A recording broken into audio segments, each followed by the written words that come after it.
Hello everyone, welcome to learn to teach YouTube channel में आप सभी का बहुत बहुत स्वागत है। मैं हूं मोमिता बाल। आज हम डिस्कस करेंगे इस वीडियो में एनवीएस 2022 जो टीचिंग एग्जामिनेशन कंडक्ट हुआ है 28 नवंबर को।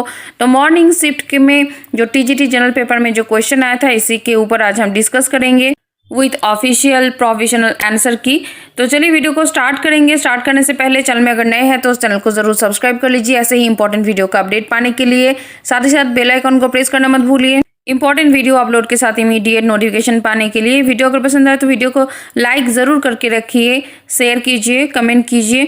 तो चलिए स्टार्ट करेंगे वीडियो को। तो आज ये सेकेंड पार्ट है इसके प्रीवियस वीडियो में जनरल पेपर से जो 28 नवंबर को जो एग्जामिनेशन मॉर्निंग शिफ्ट में कंडक्ट हुआ एनवीएस 2022 का, इसका जो फर्स्ट पार्ट यानी कि जनरल अवेयरनेस पार्ट से जो 10 नंबर ऑफ क्वेश्चन था वो already questions with official answer की डिस्कशन किया गया है। पार्ट 2 में जो रीजनेबिलिटी से जिस तरह से क्वेश्चन आया था तो उसके साथ इसका ऑफिशियल जो आंसर की प्रोविजनल ऑलरेडी प्रोवाइड कर दिया गया है तो उसके ऊपर डिस्कशन कर दिया गया है। एंड पार्ट 3 कंप्यूटर यानी कि नॉलेज ऑफ आईसीटी से जितना भी क्वेश्चन आया था and with official provisional answer की के साथ प्रीवियस वीडियो में ऑलरेडी डिस्कशन कर दिया गया है। वीडियो ऑलरेडी चैनल में अपलोड है, आप लिंक के थ्रू जा सकते हैं, आई बटन के थ्रू जा सकते हैं। लिंक आपको मिल जाएगा डिस्क्रिप्शन बॉक्स में। आप स्क्रॉल डाउन करके नीचे तक जाएंगे, वहां से आपको प्लेलिस्ट का लिंक मिल जाएगा, वहां से जाके आप ये प्रीवियस वीडियो देख सकते हैं। यहाँ पे इलेबोरेटली दिया हुआ है क्वेश्चंस विथ आंसर की। तो चलेंगे आज जो पार्ट 4 है टीचिंग एप्टीट्यूड से जो क्वेश्चन आया था 28 नवंबर मॉर्निंग शिफ्ट के पोस्ट ऑफ टीजीटी जो जनरल पेपर में ये जो क्वेश्चन आया था इसको हम देखेंगे कैसा क्वेश्चन आया था, क्या इसका आंसर है। तो चलिए वीडियो को स्टार्ट करेंगे। तो 31 नंबर जो क्वेश्चन था वो था interaction inside the classroom in teaching learning scenario should generate options are here. Option 1 information, option 2 argument, option 3 ideas and option 4 debate. तो ये चारों ऑप्शन में से करेक्ट आंसर हो गया था interaction inside the classroom in teaching learning scenario should generate ideas. So option 3 is the correct answer, ideas.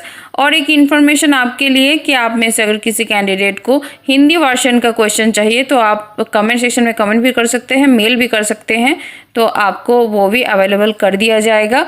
तो आप कमेंट सेक्शन में कमेंट कर सकते हैं या फिर मेल भी कर सकते हैं। तो चलेंगे नेक्स्ट क्वेश्चन पे। 32 नंबर क्वेश्चन है for developing creative thinking among the students which type of questions should be asked by the teacher. Options are here. Option 1 open-ended and subjective questions, option 2 multiple choice questions, option 3 short answer type questions and option 4 closed-ended question. So for developing creative thinking among the students, which type of questions should be asked by the teacher? That is open-ended and subjective questions. So option 1 is the correct answer, open-ended and subjective questions. ये video upcoming PGT and other post के लिए जो भी candidate upcoming ये जो examination देने वाले हैं उनके लिए भी बहुत इफेक्टिव है। किस तरह से क्वेश्चन आया था, क्वेश्चन का पैटर्न क्या था, और कभी कभी ऐसा हो रहा है कि प्रीवियस शिफ्ट के साथ एक दो क्वेश्चन कॉमन भी आ रहा है, तो आपको ये क्वेश्चन में से कोई भी क्वेश्चन कॉमन भी आ सकता है। तो आप इसी तरह से देखिए कि पैटर्न आपको समझ में आ जाएगी यहाँ पे क्लियरली। तो वीडियो को एंड तक जरूर देखिए। तो इसका जो करेक्ट आंसर हो जाएगा open ended and subjective questions for developing creative thinking among the students which type of questions should be asked by the teacher. Open ended and subjective question teacher को पूछना चाहिए ताकि जो स्टूडेंट्स के अंदर वो क्रिएटिव थिंकिंग डेवलप हो। चलेंगे नेक्स्ट क्वेश्चन पे। 33 नंबर क्वेश्चन। यहाँ पे देखिए रीड द फॉलोइंग स्टेटमेंट्स। आपको स्टेटमेंट को पहले पढ़ना है, उसके बाद जो A to F जो स्टेटमेंट दिया गया है उसके बाद आपको आंसर करना है। फर्स्ट में जो स्टेटमेंट दिया गया है वो है teaching and learning are integrally related. Option B में देखिए, स्टेटमेंट बी में देखिए there is no difference between teaching and training. C statement में देखिए concern of all teaching is to ensure social transformation in students. D statement में है all good teaching is formal in nature. E statement में है a teacher is a senior person. F statement में है teaching is a social act where as learning is a personal act. So आपको select करना पड़ेगा the correct options from the statements A to F that best describes the nature and objectives of teaching. तो इस तरह का question को देखिए, यहाँ पे 6 यहाँ पे स्टेटमेंट दिया गया है, तो आपको स्टेटमेंट को 1 by 1 पढ़ना है और उसके बाद आपको आंसर करना है। और आपको टाइमिंग का भी ख्याल रखना है तो जल्दी से जल्दी आप किस तरह से करेक्ट आंसर करेंगे, ये टिप्स भी आपको फॉलो करके जाना चाहिए कि आप पहले कमेंट को, स्टेटमेंट को जब पढ़ेंगे वो अच्छी तरह से मेमोराइज कर लेंगे, वो कौन सा सही है, गलत है, कौन सा हो सकता है, तो फिर इसी तरह से आपको आंसर करना है। तो करेक्ट आंसर यहाँ पे हो जाएगा ऑप्शन 1 में क्या दिया गया है, ऑप्शन 1 में चलेंगे A, C and F are correct. Option 2 में देखिए D, E and F are correct, and 3 में देखिए B, C and E are correct, and option 4 में देखिए A, B and D are correct. तो करेक्ट सीक्वेंस हो जाएगा option 1, A, C and F are correct, क्योंकि ऑप्शन ए में देखिए teaching and learning are integrally related, तो ये करेक्ट आंसर है, यानी कि करेक्ट स्टेटमेंट है। ऑप्शन सी में देखिए जो स्टेटमेंट सी है, concern of all teaching is to ensure social transformation in students, this statement is also correct. And F statement में देखिए teaching is a social act where as learning is a personal act, तो F of जो statement है F भी correct है। So इसीलिए answer हो गया 1, option is the correct answer, A, C and F are correct. चलेंगे नेक्स्ट क्वेश्चन पे, question number 34। Sunita age 5 trends to repeat a particular act over and over, then moves on to another act which in turn she repeats again. Her behavior indicates, your options are here, option 1 she is probably mentally retarded, option 2 nothing unusual, option this is a normal process of development, option 3 में देखिए she feels insecure and is suffering from tunnel vision, and option 4 में देखिए she seems to have persistence and will power। तो सुनीता जो है जिसका as 5 है, जो कि 10 डेज है उसका कि रिपीट करने में कि पर्टिकुलर एक एक्ट को वो रिपीट करता है, रिपीटेडली वो बार बार रिपीट करता है वो उस एक्ट को, then moves on to another act, उसके बाद नेक्स्ट जो एक्ट है उस पे जाता है। So which in turn see repeats again, हर बिहेवियर इंडिकेट्स, तो जो सुनीता का बिहेवियर क्या इंडिकेट करता है, तो चारों ऑप्शन में से करेक्ट आंसर हो जाएगा नथिंग अनयूजुअल, क्योंकि ये बच्चों का जो 5 इयर्स एजेड बच्चों का हैबिट होता है। तो एज अ टीचर आपको ये नॉलेज में होना चाहिए किस एज के बच्चे का किस टाइप का हैबिट होता है।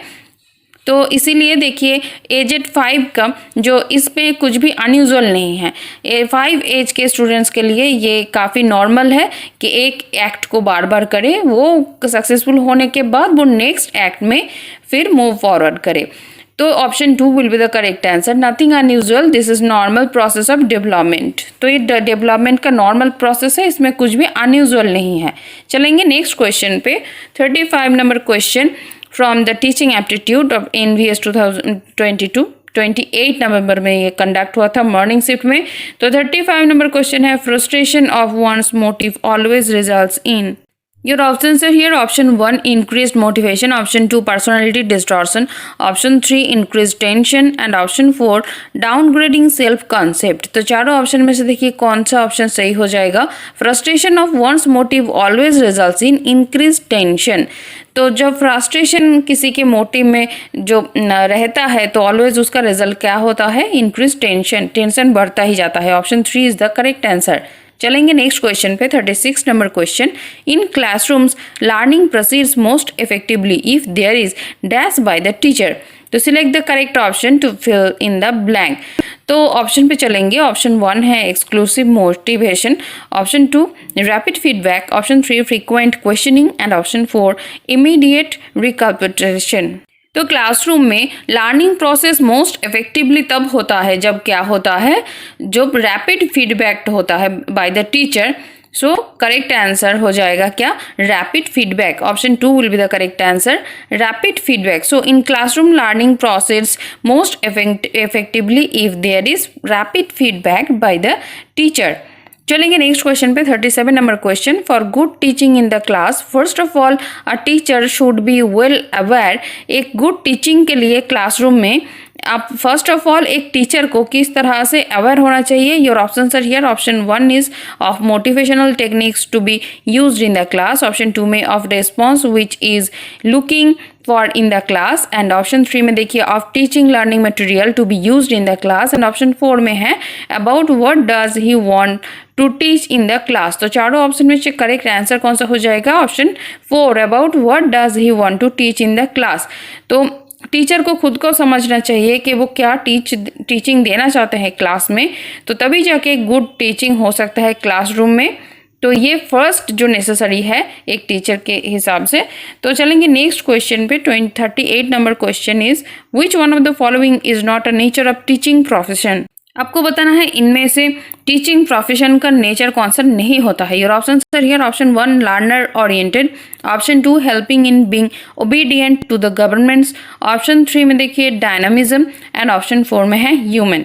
तो चारों ऑप्शन में से करेक्ट आंसर हो जाएगा which one of the following is not a nature of teaching profession, that is option 2 will be the correct answer, helping in being obedient to the government। ये एक टीचिंग प्रोफेशन का जो point नहीं होता है, nature का point नहीं होता है, so option 2 will be the correct answer. चलेंगे next question 39 number question from teaching aptitude. During curriculum development the evaluation used to improve the content learning is called। Your options are here. Option 1 formative evaluation, option 2 summative evaluation, option 3 diagnostic evaluation and option 4 critical evaluation। तो देखिए बहुत ही important question था और exam में भी आया है। देखिए कि ड्यूरिंग करिकुलम डेवलपमेंट, जब एक टीचर के होने के नाते आप एक करिकुलम को डेवलपमेंट कर रहे हैं, so the evolution use to improve the content learning is called. Content learning को क्या कहा जाता है? जब कंटेंट लर्निंग को आप इम्प्रूव करना चाह रहे हैं इवैल्यूएशन के लिए, तो जो इसको क्या कहा जाता है, that is formative evaluation. So option 1 will be the correct answer, formative evaluation. चलेंगे next question and the last question from teaching aptitude. Which of the following is not a projected teaching aid. आपको बताना है कौन सा ऐसा teaching add है जो कि प्रोजेक्टेड टीचिंग एड नहीं है। Your option are here. Option 1 is OHP यानी कि overhead projector, option 2 epidiascope, option 3 blackboard and option 4 slide projector. तो चारों में से देखिए कौन सा ऐसा प्रोजेक्टर में यानी कि टीचिंग एड है जो कि प्रोजेक्टेड नहीं है। तो फर्स्ट ऑप्शन में जो है ओवरहेड प्रोजेक्टर, तो प्रोजेक्टर डेफिनेटली प्रोजेक्ट किया जाता है। ऑप्शन 2 में देखिए एपिडास्कोप, इसको भी प्रोजेक्ट किया जा सकता है। एंड नंबर 4 में जो है स्लाइड प्रोजेक्टर, तो ये भी प्रोजेक्टेड किया जा सकता है। So black board is the correct answer, जो कि एक टीचिंग एड ऐसा टीचिंग एड है जो कि प्रोजेक्टेड नहीं है। So the correct answer will be black board. Option 3 is the correct answer, black board. तो ऐसे ही इंपॉर्टेंट वीडियो का अपडेट पाने के लिए चैनल के साथ डेफिनेटली आप जुड़े रहिए, सब्सक्राइब करके रखिए चैनल को। इसके बाद भी जो एग्जामिनेशन का पेपर के ऊपर हम डिस्कस करेंगे, वीडियो तो चलता रहेगा, तो जो नोटिफिकेशन बेल को भी आप क्लिक करके रखिए। अदरवाइज आपको इंपॉर्टेंट वीडियो अपलोड के साथ साथ इमीडिएट नोटिफिकेशन नहीं मिलता है, तो आप नोटिफिकेशन यानी कि बेल आइकॉन को ज़रूर क्लिक करके रखिए, वीडियो को लाइक करके रखिए ताकि आप बार बार इस वीडियो को देख सकें। इस तरह से एक जो NVS अपकमिंग जो एग्जामिनेशन है for PGTs and other post, तो आप ज़रूर इस वीडियो को पूरा देखिए कि किस तरह से किस पैटर्न से क्वेश्चन आ रहा है, कैसे स्टेटमेंट दिया जा रहा है, कितना टाइम लग सकता है, कम टाइम में सबसे ज़्यादा से ज़्यादा कम टाइम में आप कितने जल्दी जो करेक्ट आंसर है वो कर सके। तो प्रैक्टिस कीजिए, इसी तरह से वीडियो को शेयर कीजिए जितना ज़्यादा हो सके, एंड कमेंट तो ज़रूर कीजिए। अगर आप में से किसी भी कैंडिडेट को हिंदी वर्जन का भी क्वेश्चन पेपर चाहिए, so you can mail me, और कमेंट सेक्शन में आप कमेंट भी कर सकते हैं। तो चलिए मिलते हैं नेक्स्ट वीडियो में, तब तक के लिए आप सभी को ऑल द बेस्ट। अपना प्रिपरेशन बहुत ही अच्छी तरह से कीजिए। इस चैनल के सारे जो वीडियो है NVS के जनरल पेपर प्रिपरेशन के लिए, तो उस वीडियो के थ्रू आप ज़रूर जाइए अपने प्रिपरेशन को कंप्लीट करने के लिए। तो चलिए मिलते हैं नेक्स्ट वीडियो में, तब तक के लिए आप